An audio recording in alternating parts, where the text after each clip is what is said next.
Di video kali ini, kelompok kami akan membahas tentang pemutusan hubungan kerja dalam pandangan Marxisme selama masa pandemi. Jadi pertama kali, COVID-19 dilaporkan masuk ke Indonesia pada tanggal 2 Maret 2020 di Depok, Jawa Barat.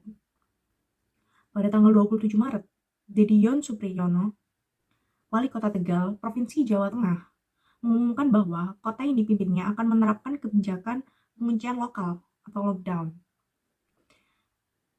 Setelah adanya kebijakan seperti lockdown, tidak bisa berpergian keluar rumah tanpa masker, batasan-batasan lain yang juga mengganggu kenyamanan beraktivitas, banyak perusahaan yang menerapkan work from home atau WFH. Karena itu juga timbul permasalahan lain, salah satunya adalah berkurangnya produktivitas karyawan serta kontrol yang kurang maksimal. Kemenaker dan BPJS Ketenagakerjaan mencatat ada sekitar 2,8 juta pekerja terkena dampak pandemi COVID-19. Hal ini diakibatkan oleh terhentinya operasional perusahaan tempat mereka bekerja. 2,8 juta pekerja yang terkena dampak ini terbagi dalam 4 kategori. Di antaranya 1,7 juta merupakan pekerja formal yang dirumahkan, 749,4 ribu pekerja formal yang di PHK, 282.000 pekerja informal yang usahanya terganggu, dan 100.000 pekerja migran yang dipulangkan. Dalam sudut pandang Marxisme, perusahaan melakukan PHK dan penurunan pemberian upah setelah terdampak COVID-19 karena perusahaan merasa akan semakin merugi apabila tetap mempertahankan pekerja dengan jumlah dan upah yang sama. Pandemi COVID-19 membuat jumlah pendapatan dan produksi perusahaan menurun. Apabila perusahaan terlalu fokus pada kesejahteraan para pekerja, maka untung yang didapatkan oleh perusahaan atau pemilik modal itu sendiri tidak akan banyak. Sebagaimana dalam konsep Marxisme, perusahaan mengeluarkan upah yang sedikit untuk para pekerja dan membuat mereka bekerja semaksimal mungkin, memaksimalkan keuntungan dari para pekerja dengan timbal balik yang sedikit.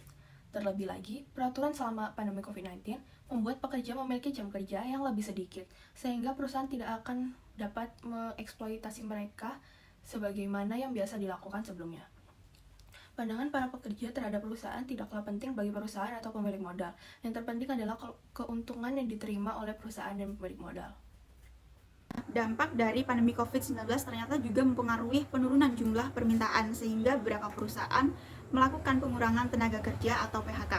Selain itu juga terdapat beberapa perusahaan yang lebih memilih melakukan pemotongan gaji dengan penyesuaian jam kerja.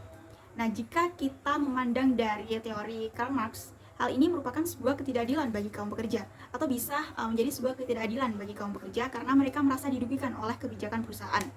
Karena menurut survei, perusahaan setelah melakukan pengurangan dan juga pemotongan gaji justru memperoleh keuntungan lebih dari sebelumnya.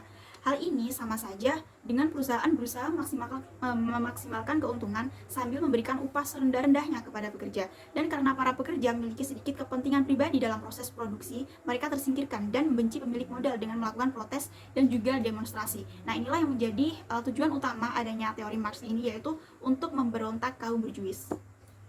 Kesimpulan dari pembahasan kali ini adalah penurunan permintaan pasar akibat pandemi berpengaruh terhadap nasib pekerja. Karena permintaan pasar anjlok, maka perusahaan mengalami masalah ekonomi dan berakhir banyak perusahaan yang melakukan pemutusan hubungan kerja atau PHK. Per 13 April 2020, Kemenker melaporkan jumlah pekerja yang terdampak COVID-19 adalah sebanyak 2,8 juta jiwa, baik dari sektor formal maupun sektor informal. Dilihat dari kacamata Marxisme, perusahaan sebagai kaum borjuis, mereka melakukan PHK dan pengurangan gaji ini adalah karena adanya penurunan daya beli masyarakat yang otomatis juga mempengaruhi income perusahaan mereka. Jadi, untuk menekan pengeluaran biaya, mereka melakukan PHK dan pemotongan gaji. Sebagaimana dasar pemikiran Marxisme, untuk mendapatkan keuntungan yang maksimal, perusahaan dapat memanfaatkan pekerjanya semaksimal mungkin dengan upah yang serendah mungkin. Yang mana kondisi ini mendorong terjadinya eksploitasi. Sebaliknya, dari sudut pandang pekerja sebagai kaum proletar, mereka merasa dirugikan oleh adanya kebijakan ini. Hal ini sama saja dengan perusahaan berusaha untuk memaksimalkan keuntungannya sendiri dengan memberikan upah serendah mungkin kepada para pekerjanya. Dan karena para pekerja ini memiliki sedikit kepentingan pribadi dalam proses produksi, mereka jadi tersingkirkan sehingga membenci pemilik bisnis dengan melakukan protes dan demonstrasi.